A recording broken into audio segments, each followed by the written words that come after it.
Please start, ma'am. Good evening, and thank you for joining in to the third WISCOMP dialogue, which is in collaboration with the India International Center. And this particular dialogue focuses on gender and disability. It's always a privilege and a pleasure to partner with the IIC, and I particularly want to thank Tete for being the wind beneath our wings. WISCOMP, as most of you may know, positions its work at the intersection of gender, security, conflict resolution, and peace. And over the last 2 decades, we have worked to amplify the voices and visibility and indeed leadership of women in these domains. And we attempt to provide an interface between academics, policymakers, media people, and practitioners in the field. The impetus for this particular dialogue grew out of a special issue of our journal, Peace Prints, that the eminent scholar and activist, feminist scholar and activist, Professor Anita Gai, edited, or rather, should I say, curated for us. She opened up for us a veritable universe of understanding on issues of disability, especially through a gender lens, exploding long held myths, nudging us to go where conventional discourse had not gone before. And predictably, that raised several questions, even as it offered startling, sometimes unsettling insights.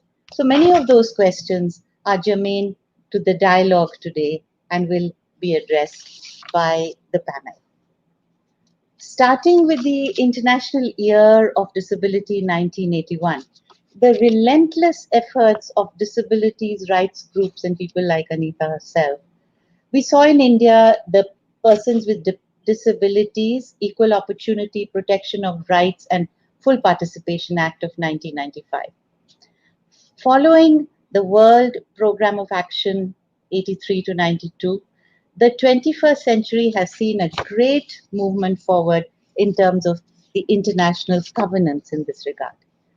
The Bivako Millennium Framework of 2002 and the Incheon Strategy, which focused on make the right real for persons of disability in 2012, are two disability rights what the Beijing Platform for Action and CEDAW have been for women's rights. In 2007, the UN passed the Convention of Rights of Persons with Disability, a landmark step towards treating people with disability as full members of society rather than objects of pity or charity. India's own 2016 Act, Rights of Persons with Disability, expanded the ambit of rights guaranteed to PWDs, particularly rights to freedom of movement, livelihood, rehabilitation, and above all, social security. While the law promises people with disabilities equality of opportunity and accessibility, our practices deny them that in many instances. In 2012, the UN again reiterated that most binding human rights instruments fail to address the human rights violations against women and girls with disabilities. The data is very stark. About 1 billion people internationally live with disability, with 80% of them being in the developing world or the global south. According to the World Bank estimates, India, that is a signatory to these UN conventions, may have over 40 million people living with disability, and around 45% of this population is illiterate, making it difficult for them to build better and more fulfilled lives. And this is also compounded by the fact that the community lacks political representation. You might find it difficult, almost unfathomable, that 7.5 decades after independence, we have had just 4 parliamentarians and 6 state assembly members with disabilities. And that speaks volumes for our own uh, action on political representation. In 2011, there were 2.68 crore persons with disability in India. One in every 100 children in the age group of 0 to 6 suffers from some type of disability.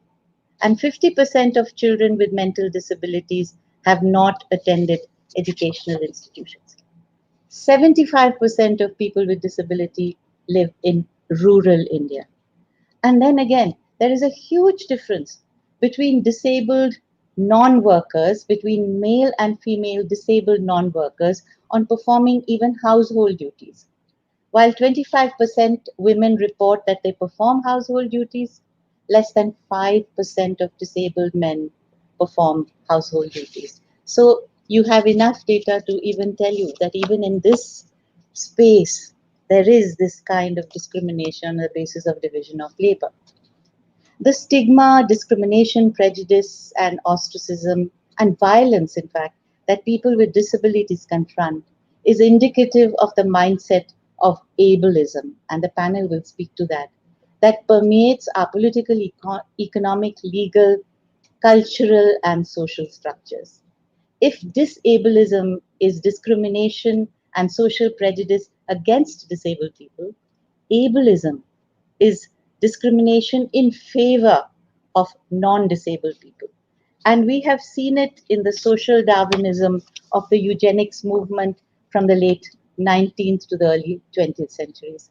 And we have witnessed its most brutal manifestations in 1939 in Nazi Germany that performed selective euthanasia for people with chronic psychiatric disorders. And the casualty figures, hold your breath, in 1939 were not less than 70,000 people. So there are visible and invisible manifestations of violence in ableism. From benevolent ableism that infantilizes persons with disability, treating them like children, intruding their privacy and autonomy. There is also the internalized ableism, when a disabled person herself holds the view that disability is something to be ashamed of. And it was precisely this kind of mindset that the famous Justice Verma report of 2013 sought to break when it, in its formulation of the Bill of Rights for Women, which many feminists regard as the Magna Carta of rights in India, when it placed women with disabilities squarely within its remit. So, for women and sexual minorities with disability, the impact of ableism is most severe. And as this panel seeks to unravel the multiple layers of discrimination that cohere and perpetrate overt and structural violence against those with disability, it is important to remember that increasingly there seems to be a convergence between disability studies and gender studies, especially in terms of issues of dignity, agency, bodily integrity, rights to equality. And Anita Ghai will definitely instruct us or educate us more on that. Women and sexual minorities can be triply or even quadruply disadvantaged depending on their caste, class, religious, even regional locations, and the fault lines of intersectionality that they experience. So, how do they negotiate and navigate their way around these multiple axes of identity? Women with disability and sexual minorities with disability face a whole continuum of violence, and the patriarchies of family, community, and the state, and the complicities between them are stacked against them. For example, guardianship laws in India are designed to empower people with disability, but they're steeped in protectionism when it comes to women, stripping them of agency and the potential to live independently and participate fully in the community. And then at the level of the state and society, there are issues involving involuntary sterilization, forced hysterectomies, immigration practices, for example, in some countries, and barriers to employment of opportunity, infrastructure inadequacies, barriers to access to buildings, barriers of transport networks, and institutionalization, for example, in substandard conditions, and the risk of living with abusive arrangements. So there is a whole gamut of issues that open up. So then there are several questions, as I said, that emerge. How does a feminist understanding of the ethics of care address these issues around disabilities? While there is a fair amount of research on mothering of disabled children, what of mothers who are themselves disabled? And the desire to mother and conceive and experience their bodies differently through nurturing. Professor Rachna Johri has spoken very eloquently about these issues, but these remain very pertinent issues.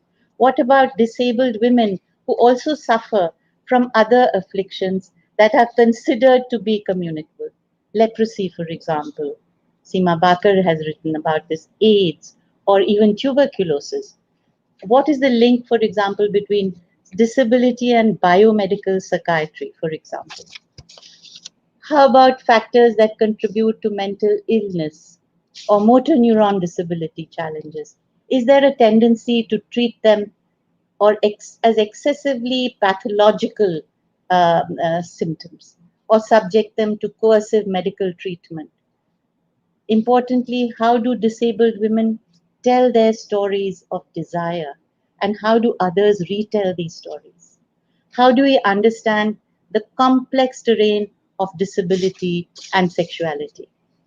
Professor Ghai has also raised very pertinent issues of how the media and popular culture, cinema in particular in India, portray disability, especially women with disability.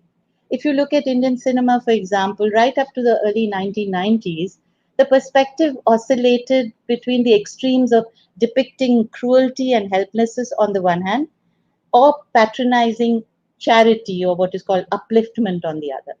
In either depictions, the trope was one of victimhood.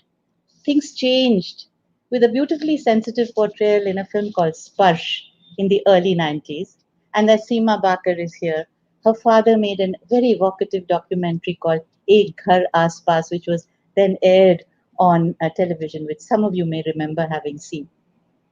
Later, of course, there was Tare Zameen Pe and Barfi. But the protagonists were largely male. It was not until Margarita with a Straw that the sexuality of women with disabilities was directly addressed.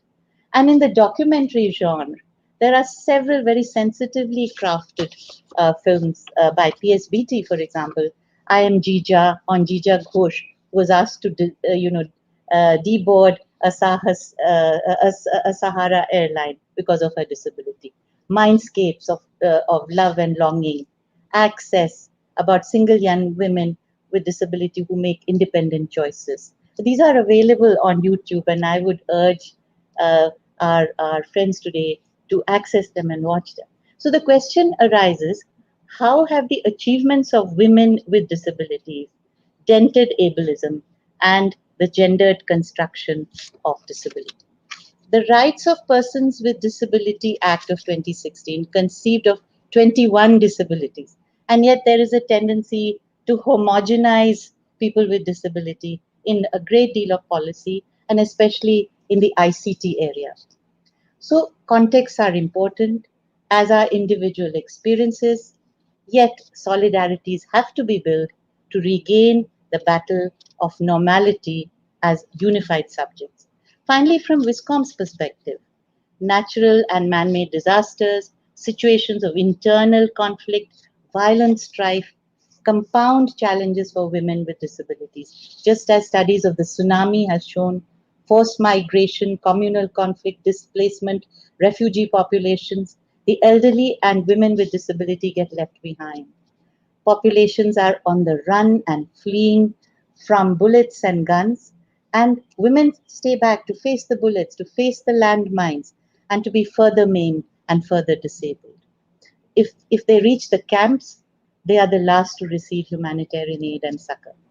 And now to turn to what has impacted all of us the most and gives us really a glimpse of the isolation, loneliness, and helplessness that are the everyday experience of so many women, the pandemic. Adding another level of complexity, the impact of COVID on people with disability. Emerging research has shown that the coronavirus pandemic has increased experientially, exponentially rather, psychological distress, worsening mental health consequences. Behaviors such as physical distancing, as well as social and economic impact, and also things like access to vaccine have have shall I say in geometric progression increase that sense of isolation. People with disability are boxed in to the age parameters of 18 to 35, 40 to 60, or 60 and above when accessing the vaccine. And there is again less access to socio-economic and supportive structures for healthcare. Policies around rationing of medical care intensifies and discriminates further. So, not adequate research has been done on the impact of COVID on the disability community yet, but some studies are headway, and we need a lot more gender disaggregated data because the fallouts of disability, like suppressed immune systems, respiratory concerns, acute health conditions, skin breakdowns, and UTIs, increase the risk of severe symptoms. Under these circumstances, does our healthcare system know the special rights of people with disabilities? But finally, I do not want to leave us on a note of despair. What would be interesting to understand would be how do people with disability display this amazing resilience? There is a great deal to learn from that. What is that chart of resilience, that spiritual resilience, if you want to call it, that enables them to cope day in and day out with the isolation that many others who are abled are facing for the first time and are cracking up in the face of the COVID pandemic. But I would like, we have a absolutely stellar panel today to address these and other issues. And I would briefly introduce them because each of them has such a long list of accomplishments. So I will seek the intelligence of the panel if I'm very brief. Um, our first speaker today is none other than Professor Anita Ghai, who is Dean of the School of Human Studies at Ambedkar University. Her interest is in disability studies, issues of sexuality, psychology, and gender, and she is the former president of the Indian Association for Women Studies. She has authored several books, and she is considered to be the authority on issues of disability and sexuality. She has pioneered disability friendly initiative in higher education institutions and has been a crusader for the rights of people with disabilities. And then we have Mahesh Panicker, who is professor at the Department of Political Science of Lady Shri Ram College. His work on disability beyond the social model, redistribution, recognition, and capabilities has been widely applauded. He is associated with organizations within the disability rights movement, and his academic research focuses on theories of social justice and social inclusion. Seema Baquer, who will be the next speaker, is a qualified lawyer with a master's in human rights from the University of Oxford, and she has been working in the development sector on cross disability issues for over 14 years. She uses a rights based approach to strategic planning and articulation, and in her engagement in the disability sector, she employs an intersectional lens on gender, health, and violence. And she has been working with victims of uh, violence, communal violence in and around many of the sensitive areas of conflict in India. And finally, uh, last but not least, Karuna Rajeev. She's assistant professor at the Department of English at Lady Shri Ram College. In the recent past, she has been exploring literary and cultural disability studies, in particularly disability discourse and language, as well as disability representation in literature. She had worked tirelessly to establish what was called the Swavlamban Center at her college, which has helped so many students with disability. And I hand over now to our Deputy Director, our very own Dr. Seema Kakran, who leads the project on gender security and development. and she has worked in the field for over 15 years and is currently engaged with issues of gender equity on higher education campuses. Her volume on gender audits is slated to be published very soon. So over to you, Seema, and welcome to this grand panel. Thank you for joining us this evening. Thank you very much, Dr. Gopinath. I think you have introduced the wonderful speakers that we have with us today, and I won't stand between the speakers and their audience. I would request Professor Anita Ghai to begin with her talk on disabled women, an excluded agenda of Indian feminism. Over to you, Professor Ghai.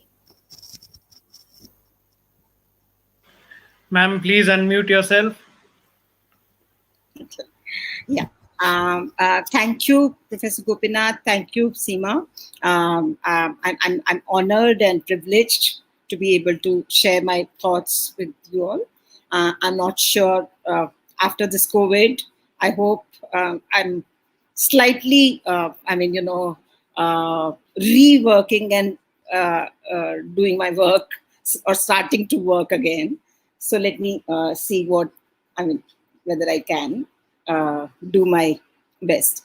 I think human minds and bodies are always in transition, moving from an incomplete, imperfect, and vulnerable existence to a relatively autonomous existence.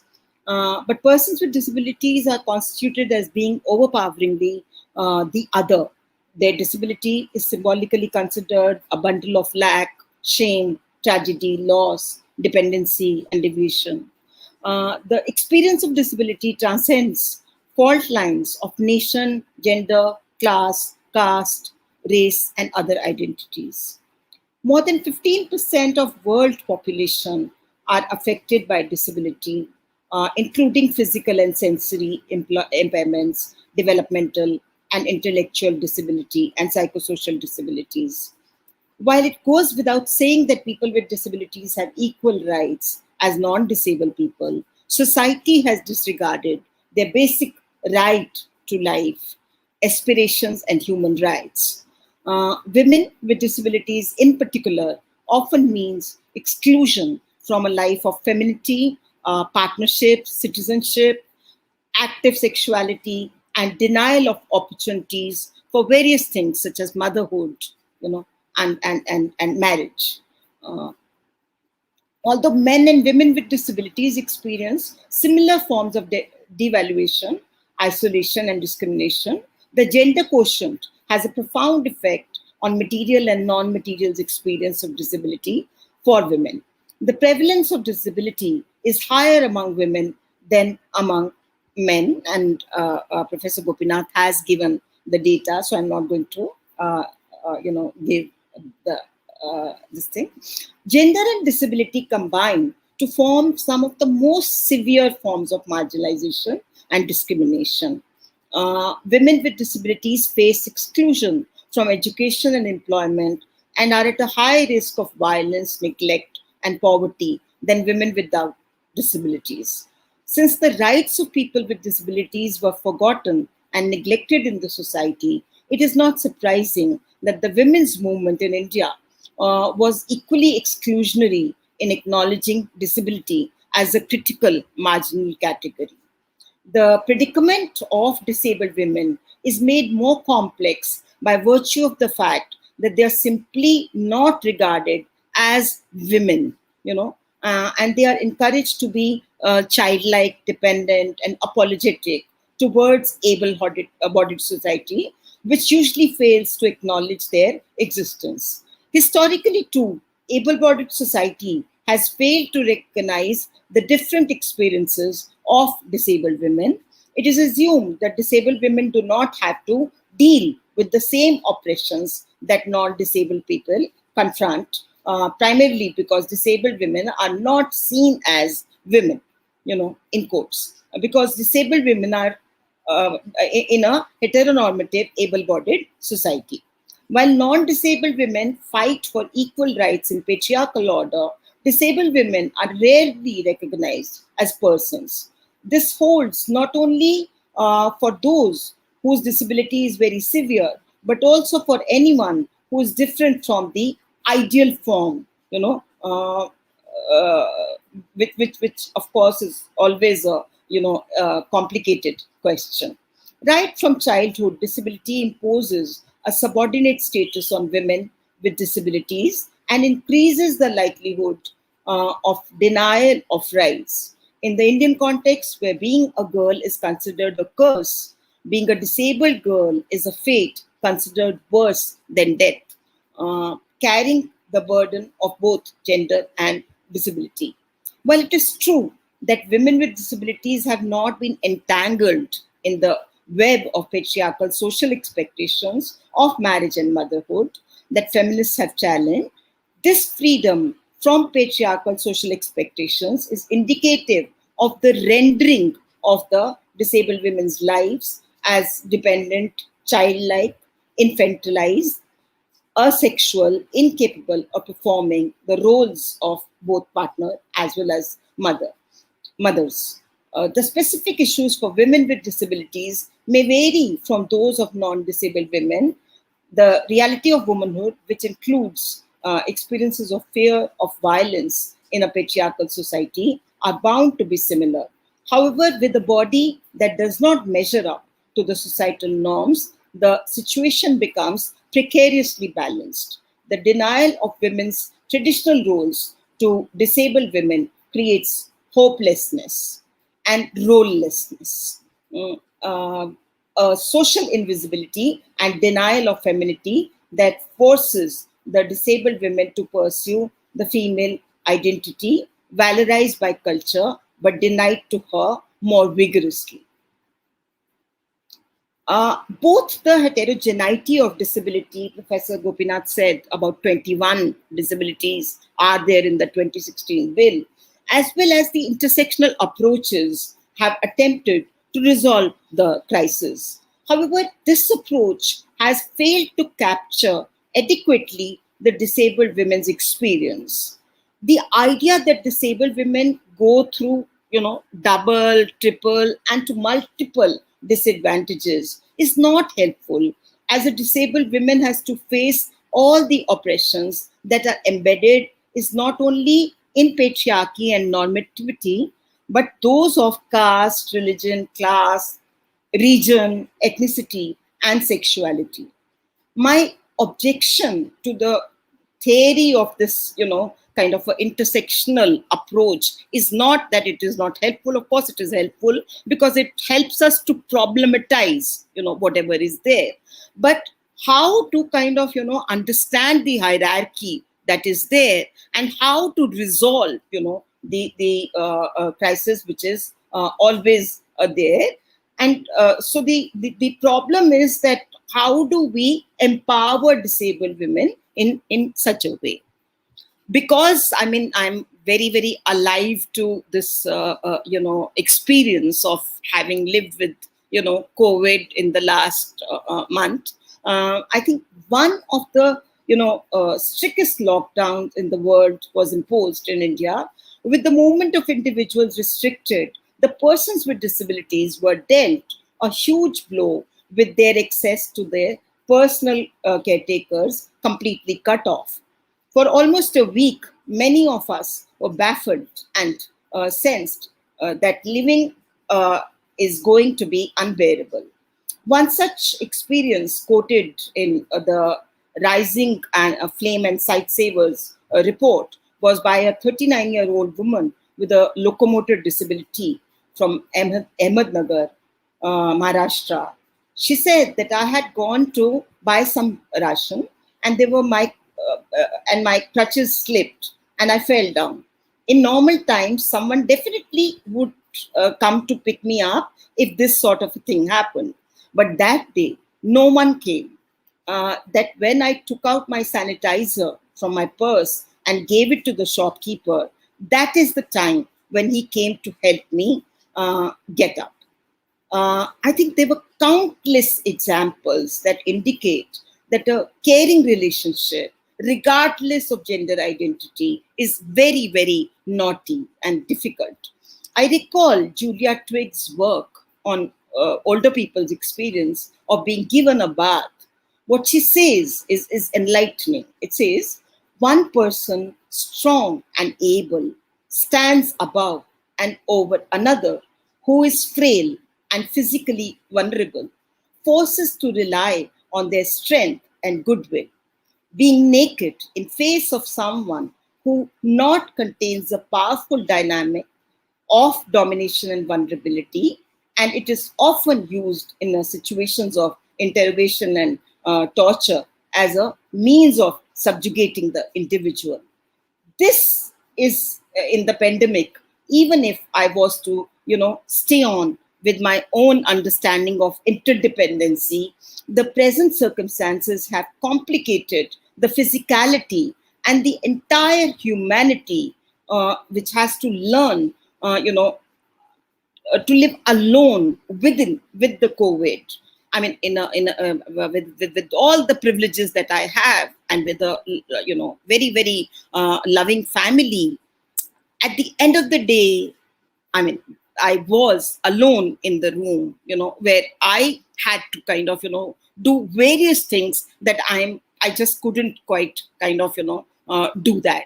So in one particular sense, I think many reports that are there, indicate that we have struggled with, accessing either information, accessing physical access, communication, digital spaces, health services, food, and other essentials. Similarly, I think what is very important aspect is that the medical treatment and rations, coupled, with the fact that the state continues to give you something like 1,000 rupees, and that in three whatever months, and you have to go to the bank three times for that money. I mean, becomes very very problematic, and one has to kind of question as to how they really understand both men and women with disabilities. Further,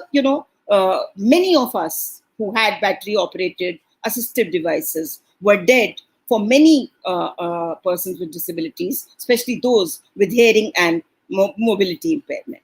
Many persons with multiple disabilities had innumerable difficulties, as touchpads and other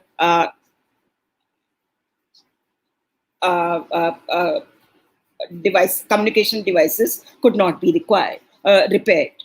I also want to pick up the issue of social distancing and washing hands. Now these are very very important, and the mask, but they are very very difficult for people with people who are deaf, and also the issues of sight which is there, and the intellectually impaired people, and different kinds of disabilities that are there.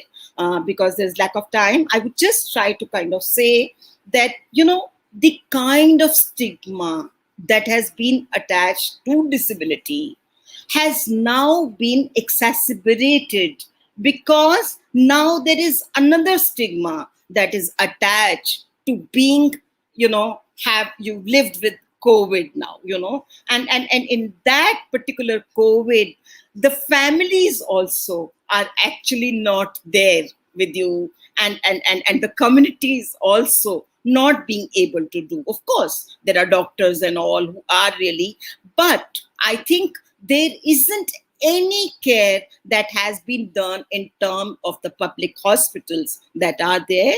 I think the idea is, of course, like Professor Gopinath said, that we can't be very, very, pessimistic. So hope is always there. Hope very often is an accomplished liar, but yet hope is all that we have. Thank you. Thank you, Professor Gay, and apologies for having to request you to, rush your concluding remarks. I would now request Dr. Mahesh Panicker, who will speak about the politics of negotiating disability and how ableism is interwoven into our legal, political, economic, and indeed the culture of our society. Over to you, Dr. Mahesh. Thank you, Seema, and good evening, all of my fellow panelists, Dr. Gopinath, and everyone in the audience. Again, like Professor Guy did say, I am also just at a phase where one has just recovered from COVID, and again finding or refinding ways to get back into a kind of academic frame of mind and academic way of doing things, working around things. So one has to kind of reacquaint oneself with that once you have COVID, because everything is thrown into a kind of haywire. So yeah, that is there. One has to negotiate that first. So on an immediate basis, which we'll have to do on an ongoing basis at the moment.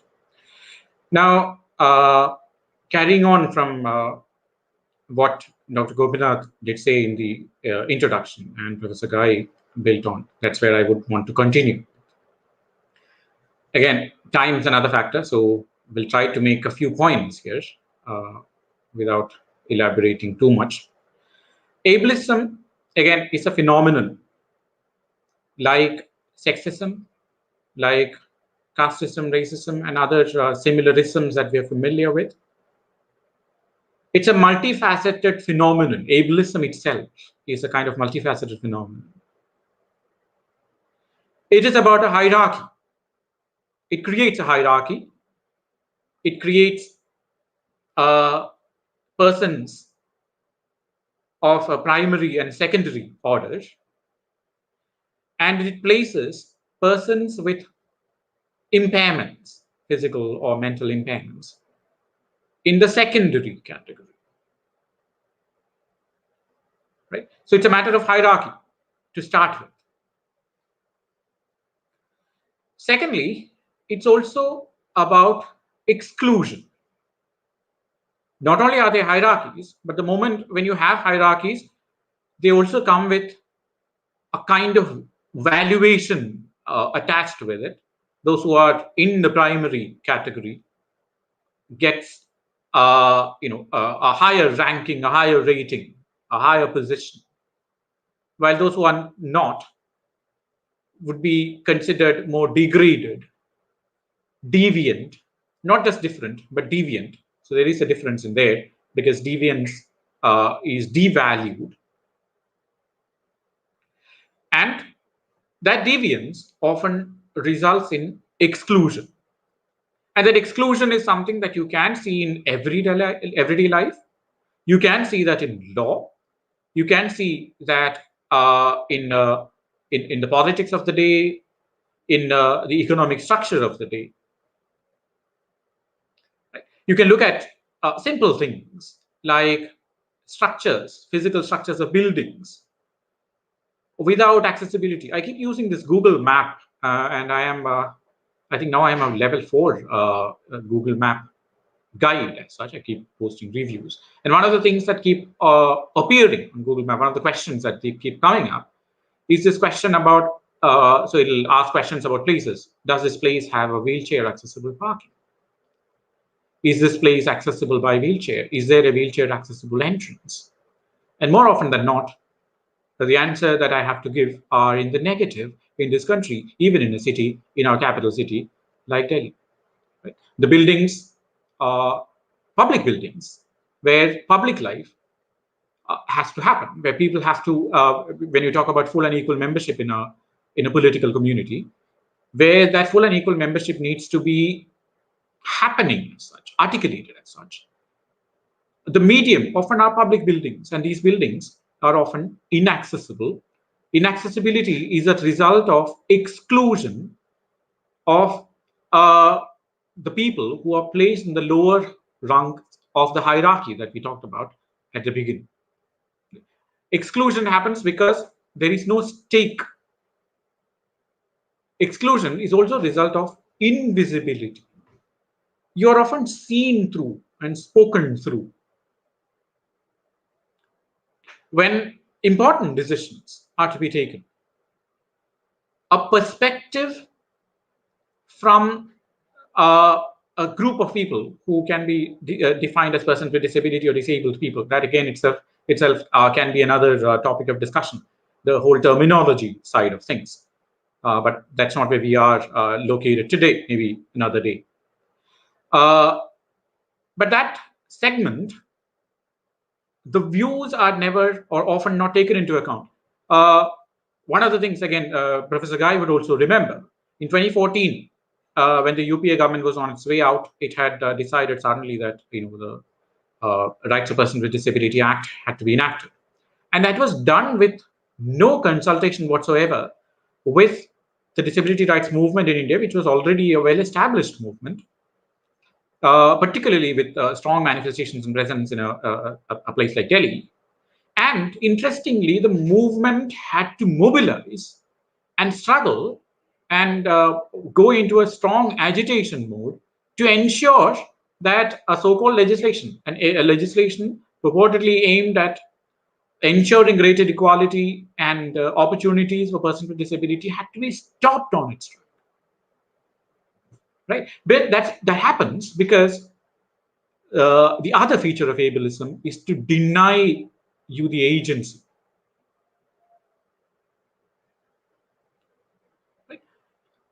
One of the common experiences that again I have in day-to-day life when I travel with someone, when sometimes in some context, people would want to ask about your disability, but they would never ask you. They'd ask your companion. One of the things that my sister, it riles her up like nothing else, happens to be a person who is non-disabled, is when people would ask about me when we both travel together and ask about me to her. Is there some problem? So usually the people use sign language as well. And that is part of this idea that you're not able to speak for yourselves, you are not able to think for yourselves, you're not able to act for yourselves, don't have an agency of yourselves, is another normalized, again, within commas, aspect of what you can call ableism. So ableism, from these two examples themselves, one can see there are at one level, there is this whole question of political representation not there, where legislations have never taken into account the stakeholders. And everyday life, you have this invisibilizing and denial of agency. So it's a multifaceted phenomenon that consists of hierarchizing, depriving one of agency, invisibilizing, and of course, as both Dr. Gopinath and Professor Guy did say, of course, there is hope, there is resilience. I don't think there is another option. One has to be resilient. One has to find the resilience, at least in the modern context, when education and technology have all united to at least provide an agency, provide an opportunity to articulate that agency. I think a movement has emerged, and that movement is something that is providing an opportunity, an avenue for this agency to kind of be articulated. And in Mahesh, terms of law, yeah, I know. That's why yes, I'm trying yes. to just You could conclude, please. wind Thank up you. Sorry. quickly. So, of course, there are a lot more things from, again, the banking sector. Because I was also supposed to just mention aspects of political economy where ableism prevails. I'm currently embroiled in a massive struggle with Axis Bank because they have a mobile application that's very, very visual oriented, and they refuse to implement accessibility norms. And they keep telling me that accessibility, the app that I use, which is called Google Talk, which is what a person with vision impairment use, is a third-party app. And I've been trying to tell them, look, it is part of the operating system. It's not a third-party app. So has to go up all the way. Dr. Gopinath might remember, again, when I had joined LSR, she was the principal, of course, and had to be involved with the Punjab National Bank that had refused to give me an ATM card for no reason other than the fact, again, she mentioned benevolent ableism, because they thought, somebody might defraud me, cheat me while I wanted ATM. And it was, with her help as well, because, bank had to be sent a message at the point of time that I could secure the card, which I, by all means, should have had. Right? And that is a common experience for a lot of people. So whether that is economy, polity, law, or your everyday life where politics of course manifests, ableism is something that is quite prevalent, quite strongly entrenched as well, and it needs to be fought at every corner, at every given opportunity. So on that note, I'll stop. Thank you.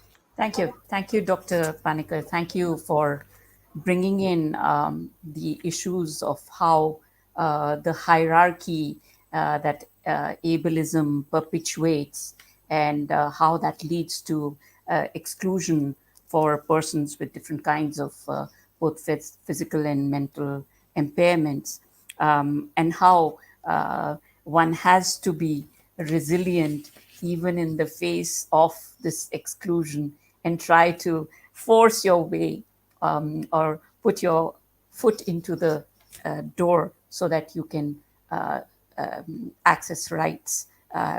Simple things like being able to even access public buildings that you pointed out and highlighted. Thank you. I now request Ms. Seema Baquer, who will speak about disability and people affected by conflict. Over to you, Seema. You have 10 minutes. Thank you so much.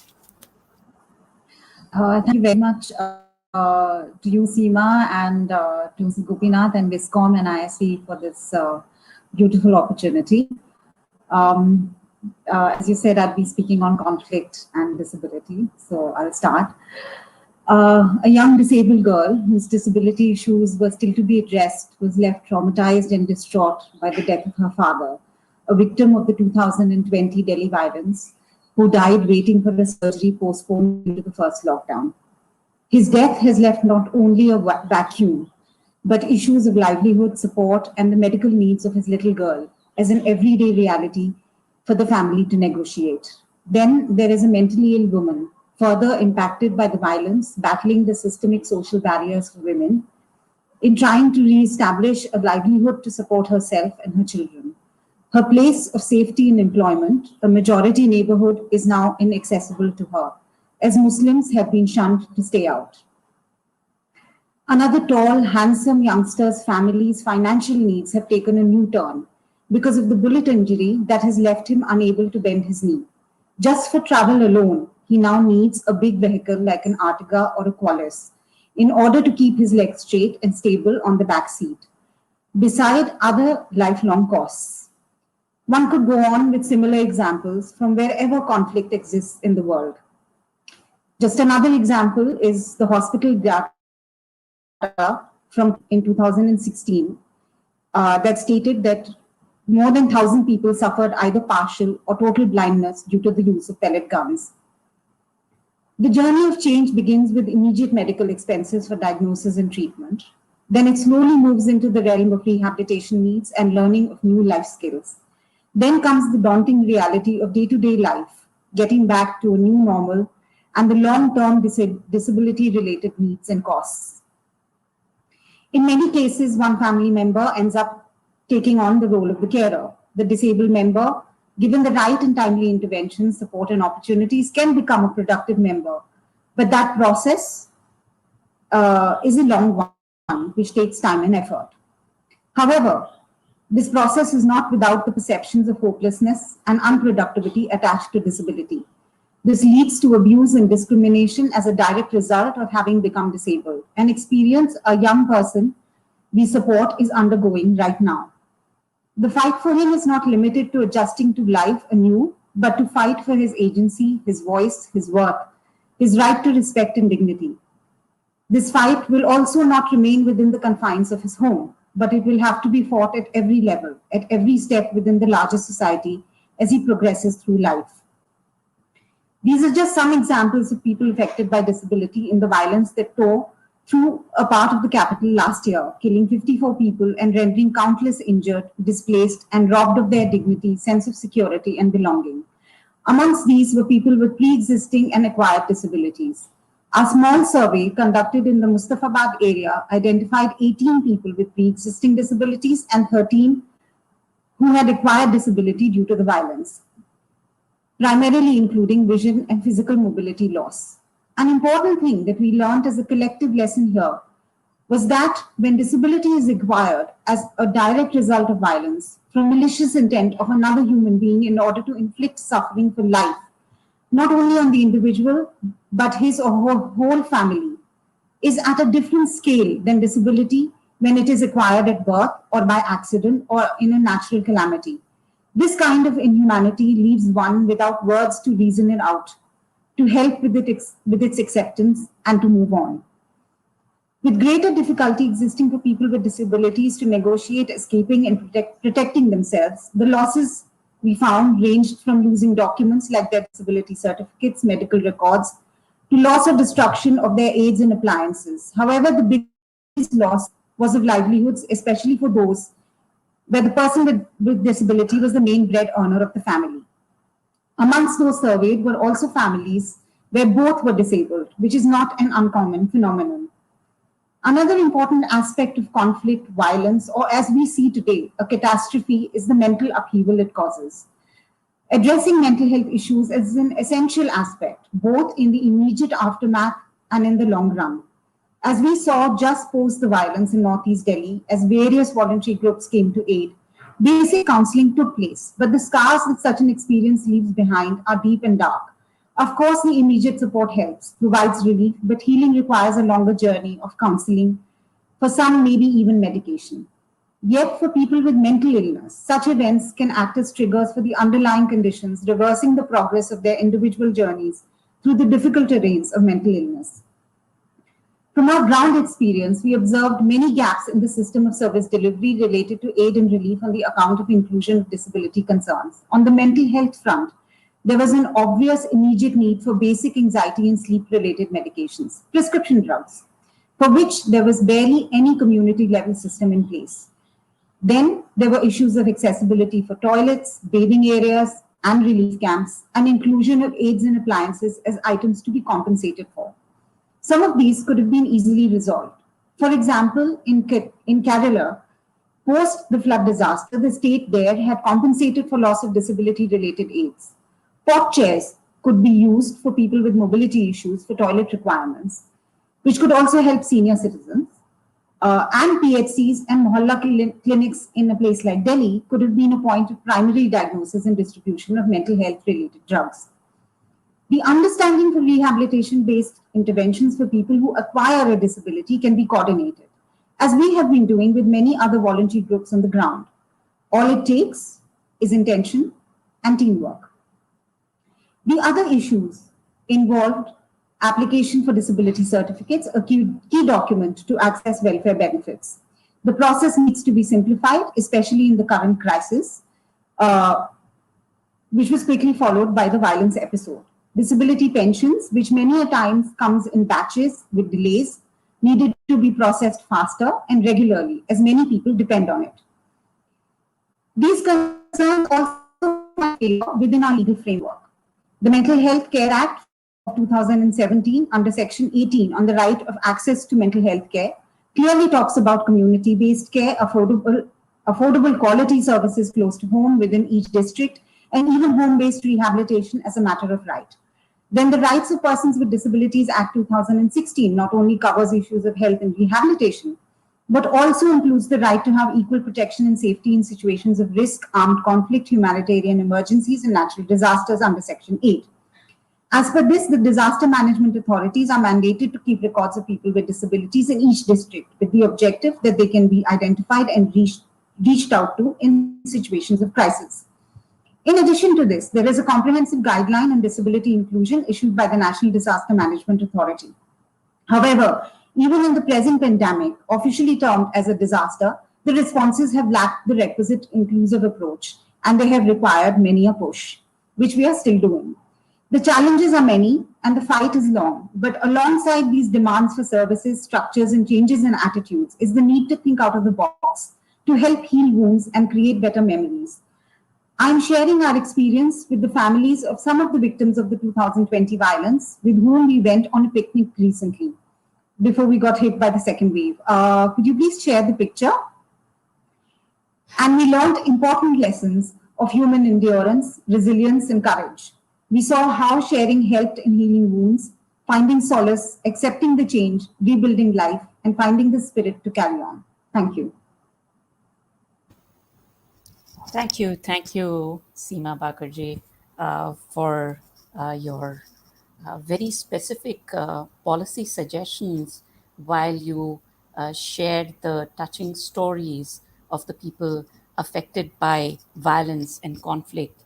And thank you for highlighting how we need to break this perception that disability is something that happens only by birth or by a heredity, which Professor Ghai has, also pointed out repeatedly, that there is acquired disability which happens due to conflict, disaster, health issues, which lead to many people becoming disabled as a consequence of these impairments that they acquire during life. I would urge our audience to the question and comment box is open. So please type in your questions. And once we have all the presentations, we are through with the presentations, we will take those questions and the panelists would be responding to those. Please post your questions in the comments box. And now I move to the last speaker for the panel, and the youngest speaker of the panel, Karuna Rajeev, who will speak to us about, from the perspective of caregivers, and what insights do caregivers offer on ableism, equality, and on inclusion. Karuna, over to you.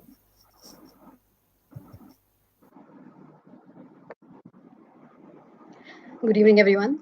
Thank you, Seema. I also like to thank WISCOM and Dr. Gopinath for allowing me the opportunity both to present some of my own sort of thoughts in terms of just thinking with the idea of care, especially as some of my co-panelists have repeatedly emphasized in these times of the pandemic.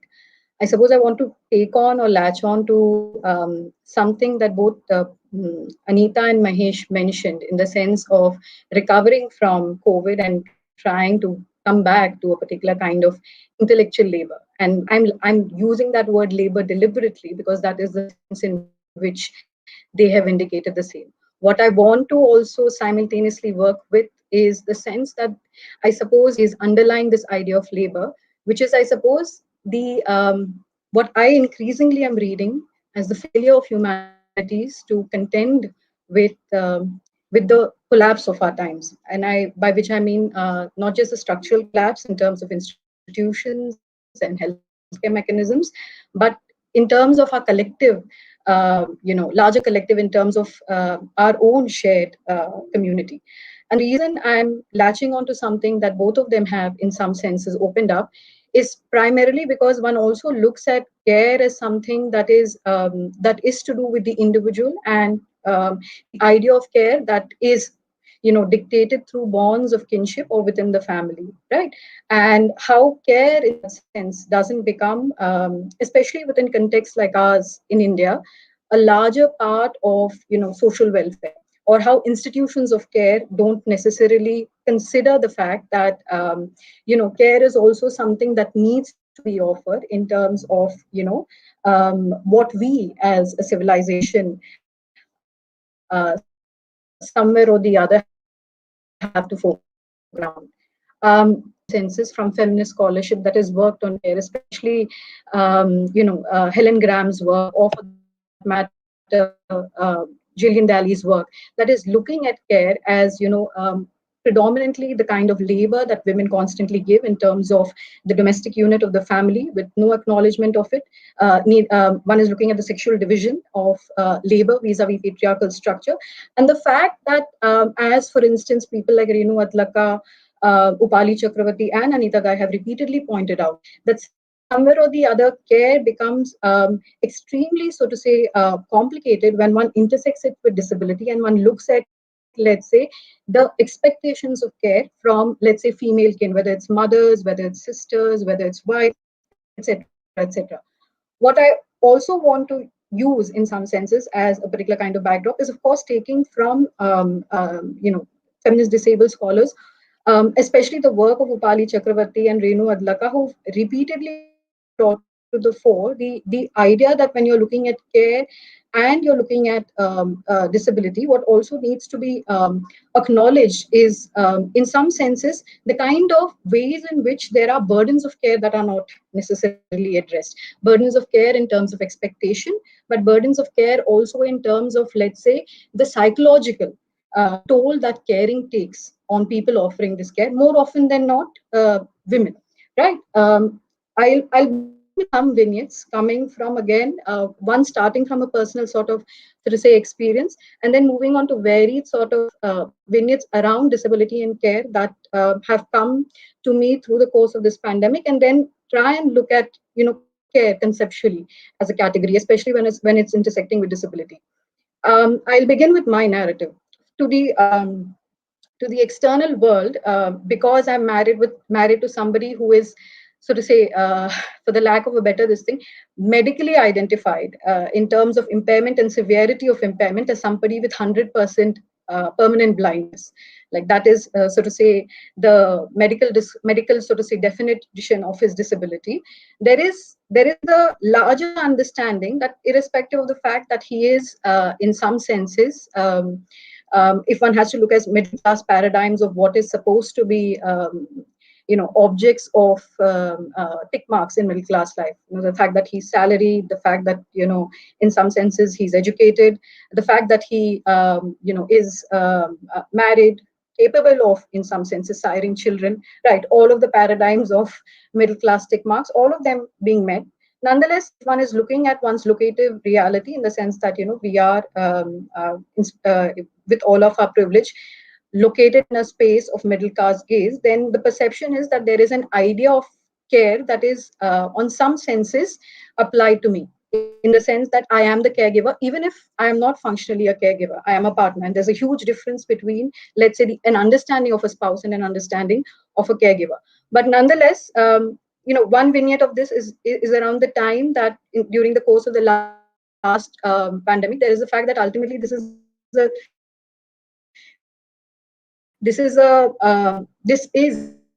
an infection. This is a disease that requires a particular kind of very, Dr. Guy and Seema's narration of the kind of help that is denied to people with disability that would be access to them otherwise. Anita had the story of a woman who, in very different circumstances outside of the pandemic would have been offered a particular kind of help which was denied. So there is the fear of the haptic. There is the fact that, ultimately touches or the tactile is how, let's say, someone with visual disability, so to say, navigates space. And also the word assistance would, in some senses, would have been offered in, so to say, other circumstances is something that is denied. There is the fact that ultimately I would be the person who would go to get the supplies, do our grocery runs, etc., etc. But as much as that becomes a particular kind of way in which it seems obvious, there is also the fact that I have to acknowledge a particular kind of anxiety that I would carry. The fact that, ultimately, if I am the family's contact with the outside world, the source of contagion, if it comes back to the family, is coming from me. The anxiety of carrying on that sort of, this thing that you will carry something back is something that permeated into varied aspects of what one understood or did not understand of how COVID manifested in individuals. And that ultimately led sometime in the last year, as so many of us have been experiencing, to varied sort of, senses of a panic attack or a particular kind of, perpetuating unease with regard to the disease. And ultimately, it was my husband, Sandeep, right? The person who, in the conventional, so to say, understanding would have been, the cared for, where I am the caregiver, who offered me a sense of ease in terms of talking me through my anxiety. what do I define this as, if not a sense of care that is offered to me, right? And how do I not negotiate this in terms of, let's say, a particular kind of effort that is coming from a place of wanting to ease somebody else's condition, right? And at this point, I just try and look at, if let's say there is the understanding that, for instance, feminist scholars offer us of care as care for and care about. Care for would imply tasks of tending to another person, but care about, that feelings for another person. Both of these meanings are implicated somewhere or the other in the notion or the conceptual idea of care, that it's not just, let's say, labor, but it also comes from a place of emotion, right? Both labor and emotive, so to say, capability come together conceptually in the idea of care. From here, I move to another, so to say, narrative. I look at a narrative of someone within the larger community, a person who is, facing what is looked at as, in some senses, as a disability that is a consequence of age. Someone in his 80s who has acquired disability as a consequence of aging, who lives with who lives with his son who has an intellectual disability. The care offered to both of them is the care that is facilitated because facilitated through, let's say, a domestic help that is there, and who's full time looking at their health and their well being. Now, in all of this, within this family, of course, the elderly gentleman passes away. Everybody contracts COVID. And in such a situation, even when the full-time help, who is herself in her late 50s, has to somewhere or the other manage her care, she is in some senses as an employee forced to offer care, right? So there is, of course, the fact that there is, both the elderly gentleman and his son have disability and require a particular kind of care. But ultimately, that care is also coming at a particular kind of cost of somebody else, right? And how this care is being facilitated in terms of the fact that this woman has no access to her family, cannot have access to her family. And while somewhere or the other facing the ravages of, let's say, the infection, as someone who is in her late 50s, right, is having to facilitate an economy of care. Now, I'll move a little further, right, and try and look at another example again from within the larger community that we all happen to habit. There is another narrative of a woman in her 60s who's living alone and who wants, let's say, her employee to come, her domestic help to come to facilitate an entire sense of functionality around her space. Her domestic help is someone who is a mother to a severely disabled young daughter. I mean, the daughter is in her is about 11 years old. Now, in all of this, when the help is trying to explain to her employer that, listen, it would be difficult for me in these circumstances to leave my child and come, because there is no way, because earlier she would develop had developed a system around making accommodations with extended kin, etc., etc. But the fear of contagion, which is, so to say, so rampant with this virus, basically means that these networks of kin are no longer accessible to her. So therefore, the employer says, "ठीक है, आप मत आइए, I'll cut your pay."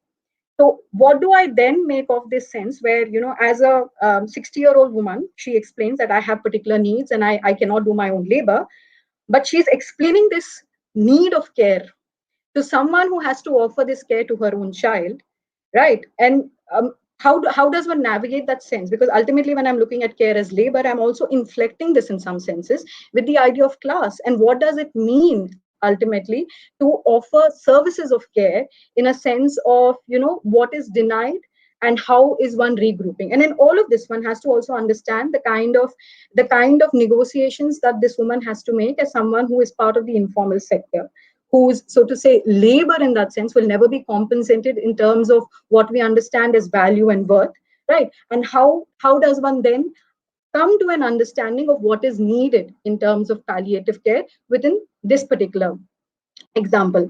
And the final example that I want to use is, of course, again, an example coming from privilege. So there is, within, again, the context of the pandemic, a familial unit where you're looking at three generations living together, right? And you're looking at the fact that the elderly father is, over a period of time, progressively aging.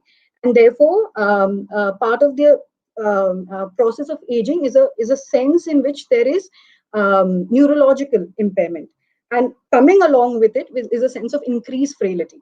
Now, in all of this, the son does not want to, at any point of time, consider getting a wheelchair for his father, even if that wheelchair will give the father access to the outside world, in the sense that the wheelchair could be used to go to the park.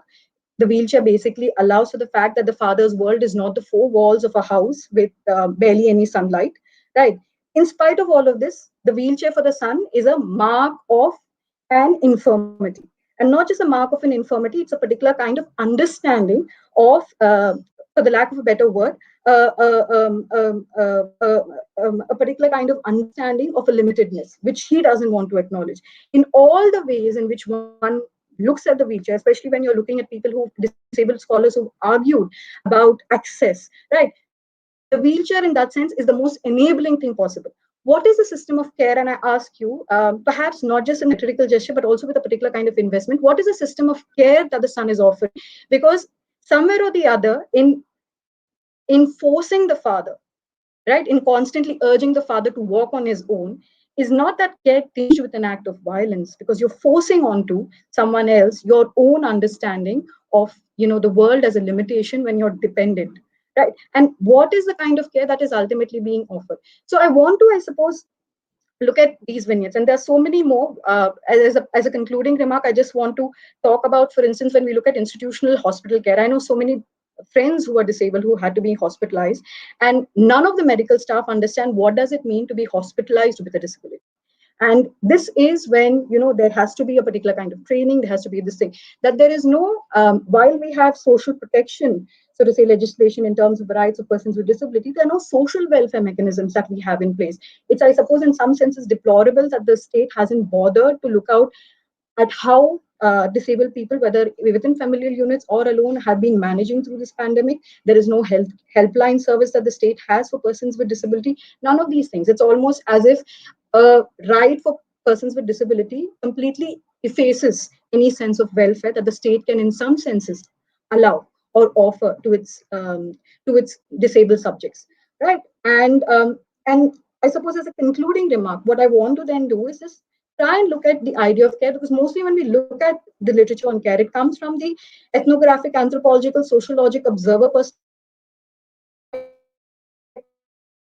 where you're looking at the dyadic relation between the caregiver and the recipient of care, or you're looking at, let's say, the caregiver's trauma, or you're looking at the caregiver's burden. What I want to look at is try and look at care as a dialogic category, that care is both received as well as it's offered. And in the reception of care, sometimes there are acts of trauma, especially within the context of the pandemic.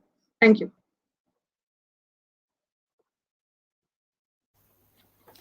Thank you very much, Karuna. Thank you for those really insightful examples, which for many of us brought to life some of the theoretical concepts and ideas that we read in books and our academic essays. You brought those alive and brought before us many of these dilemmas about how we understand care. And thank you so much for making that distinction between care as labor that goes into it and the emotional aspect of care, which very often gets hidden. We have several actually questions from the audience, and what I would like to do is to maybe take two or three and then request the panelists to respond to those questions, and then once you've responded, we'll have one round and then probably go for another round of questions. On the issue of ableism, we have a question on how have the achievements of women with disabilities dented ableism? For example, stories of women like Mansi Joshi or Arunima Sinha climbing the Everest, or Nidhi Goyal as a stand-up comic. Have they in any sense dented the discourse on ableism, at least in public consciousness.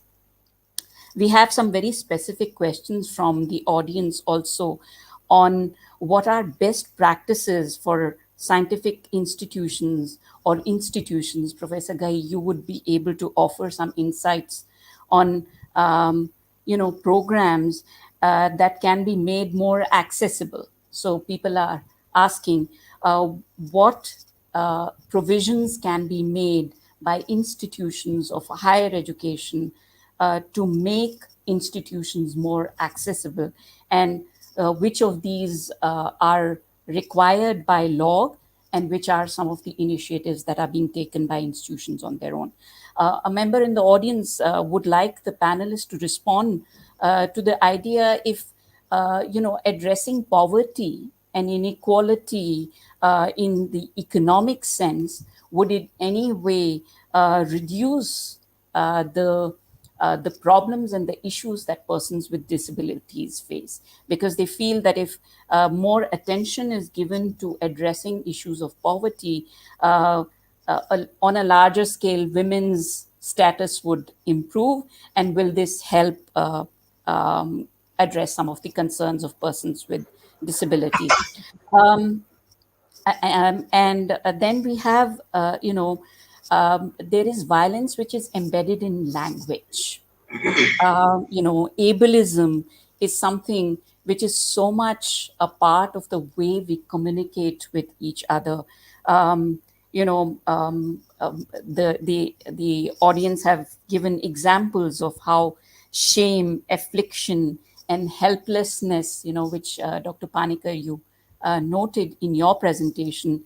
So the question is, how do we embed values of dignity, equality, care, and rights in our everyday conversations and in our everyday communication?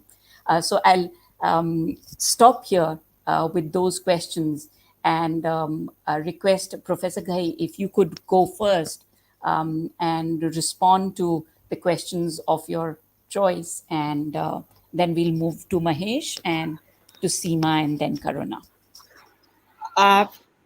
Thank you. Thank you for the questions. I think the last question, where somebody has said that if you were poor, then you would not think about disability, I think is quite interesting in one sense, but also very upsetting, I think, in that sense, because I feel that the fact that you cannot walk, or you cannot see, or you cannot hear, or you cannot are intellectually impaired.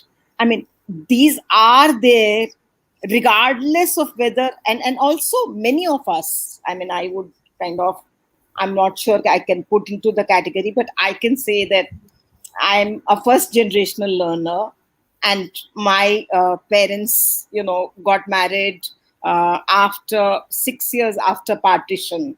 So they were very, very poor in that sense. I mean, and then because the polio injection was not there, I was born in 58 and the injection came in 59. So in that particular sense, it was not only the fact that they didn't have the injection, it was also because they didn't have the information also, whether, it could have, because they also had not studied or whatever in that particular sense. So I would say that poverty is very much embedded within, whatever we think about, and disability in that sense. I mean, one cannot say that they can be, completely compartmentalized in one sense. So there, I mean, there can be different ways in which one, reflects on such kind of questions that are there.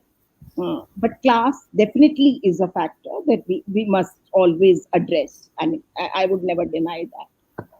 The institutions, I mean, I can talk about my institution. You've got Karuna's institution and Mahesh in the same. I mean, I feel that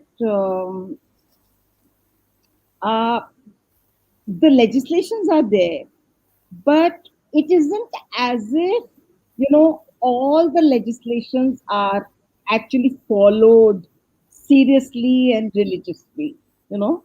So I find, and the data which is there, Karuna can respond.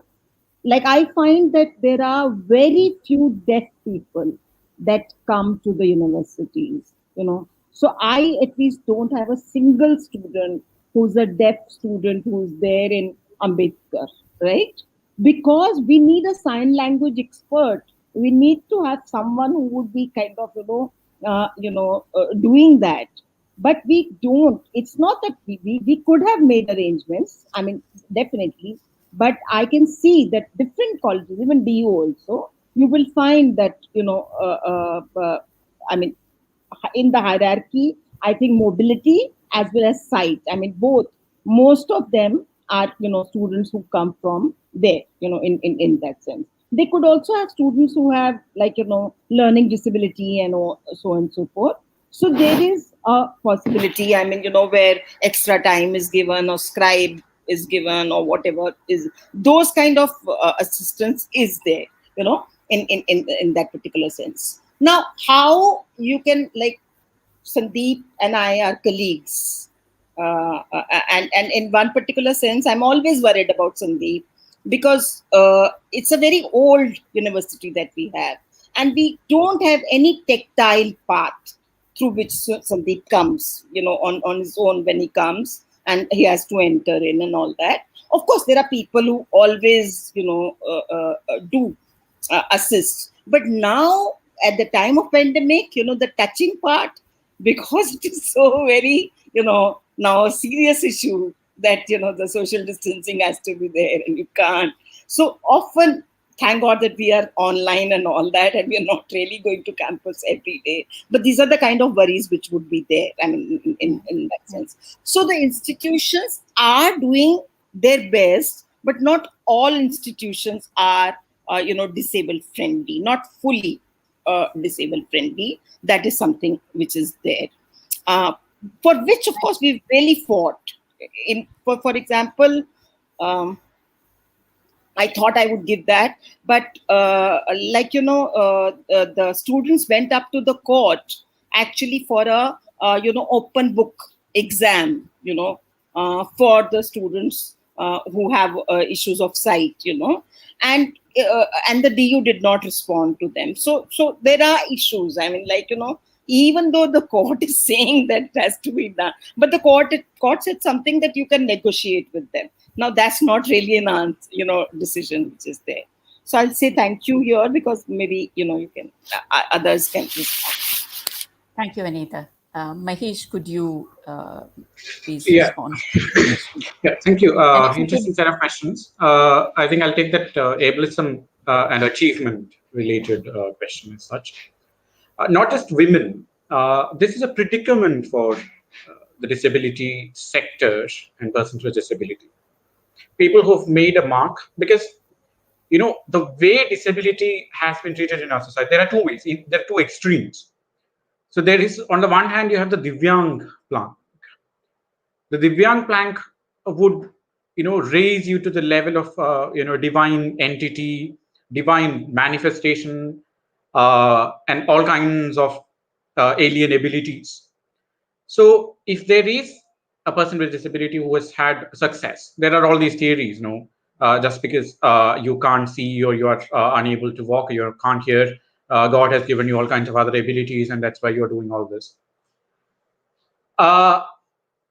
So to kind of highlight a person with disability, their achievements can sometimes further this process of divining, as probably one can call it.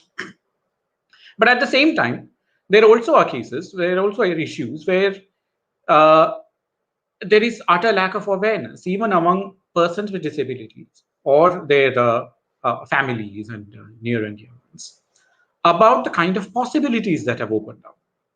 So a couple of years ago, I had to engage with, again, parents of a 7-year-old girl who happened to be visually impaired. This is from Kerala, from my native state, supposedly. and actually a state that has done remarkably well in terms of social indicators and many others in the country. These parents did not send this child to any schools, not a public school nearby, not a special school or anything. They were trying to do some kind of home teaching, which was also not very successful. So a friend of mine who is in the media had contacted, and then we had long sessions. So the kind of possibilities that, say, computers or the technology has opened up is not even available to these people. And that it is in this context that achievements, individual achievements of persons with disabilities need to be sometimes highlighted, so that although role modeling is a huge burden on any individual, but for a collective, with the kind of awareness levels that are there in our country, probably at some point, you would need that as well. So it's a conundrum, it's a predicament that's very structural because of the kind of situation that disability and disabled persons, particularly in a context like ours, find in. This has to be dealt with. This is a conundrum. That's what I would say to that particular question. I think other questions Thank you. I'll leave it. Thank you, Mahesh. Yeah, thank you so much. Yeah, I would request Seema and Karuna to very briefly address those questions. I think I'll be able to only offer 2 minutes to each one of you. Thank you so much. Apologies for this. No, it's absolutely fine. We understand that we're crossing the time limits. I think I'll just briefly address that question about violence in terms of language. Yes, of course, it exists. Things like words like Kori for people affected by leprosy, Lamra, Bhengi. These are, have been terms which have been there in common parlance. And they are used very commonly, and it's a long fight. It's self-realization. It's realization by the governments and policymakers that these kind of terms have to be discouraged. For example, in the leprosy sector, we have been asking very specifically, and one of the UN resolutions on leprosy also specifically states that any use of the derogatory term of leper or any of its equivalent in any other language needs to be removed, because you will find the word leper in laws of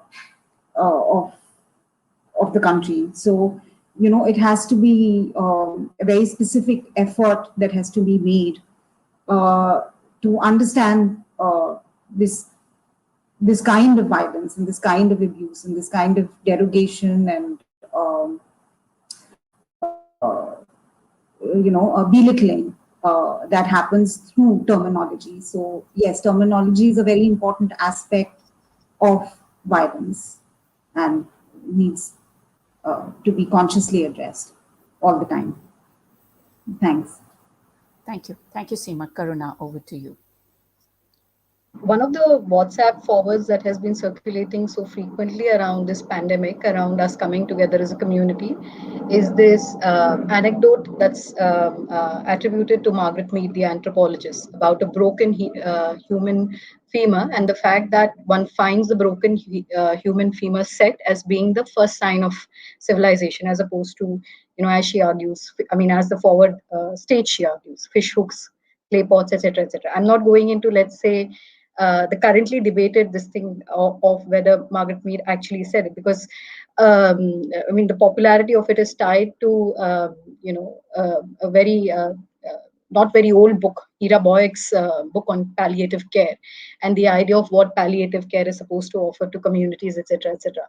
But I find it interesting that in these times that there is an example that's coming around care that has to do with, in some senses, about care offered in a sense in terms of an impairment. for convalescence, right? And that being a particular kind of example that we're latching onto as a community, while simultaneously we seem to be making statements like the government has become deaf, blind, with absolute detachment to the fact that we are perpetuating forms of negative capability around disability. That we are using these two registers, simultaneously, without in some way or the other any form of self-criticality or introspection. And I suppose I'm putting that out there in terms of just this, our use of language and what our metaphors or our examples or our symbols are suggestive also to all of us. Thank you, Karuna, for that. And I think we had several other questions where clarification that the one of the member of the audience was asking about accessibility in terms of scientific labs and access to laboratories. And we have questions on knowledge making and epistemology to reflect on disability. But I think I'll hand over the mic to Dr. Gopinath to probably see if we could look at. Just a suggestion. Can we leave the email with them in case any of them wants to kind of, ask a question or whatever? Absolutely. Absolutely. We'll do that. We will post the email addressed on the WISCOMP Facebook and Insta page so people can address their questions and get email responses. Over to you, Dr. Gopinath. And thank you so much to all the panelists for their really insightful. I won't even try to encapsulate and summarize what all has been said. Thank you, Dr. Gopinath. Thank you, Seema. I really don't have words. I don't have the adequate vocabulary to express, even in minutely, the deep gratitude I feel, because this has been something where your mind and your heart is being in many ways challenged by the range of issues that this panel has brought to us. I mean, it's actually a kind of it's not just an invitation, it's an exhortation really to shedding our ignorance, and as Karuna mentioned, self-criticality and introspection. We are not even scratching the surface, from the vocabulary we use to the responses, sometimes very well intentioned, but how steeped they are in ableism. I mean, there's a whole universe that is waiting for us to enter with humanity, enter with understanding and empathy. Do we have the ability to step into the shoes of what we call the other? Is this process of otherization being reinforced by what we call rehabilitative initiatives? Is it being reinforced by the language of the law?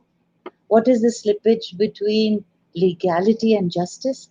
I mean, there's a whole series of questions, troubling questions, that this panel has so gently, in some sense, so gently and so astutely and so incisively raised.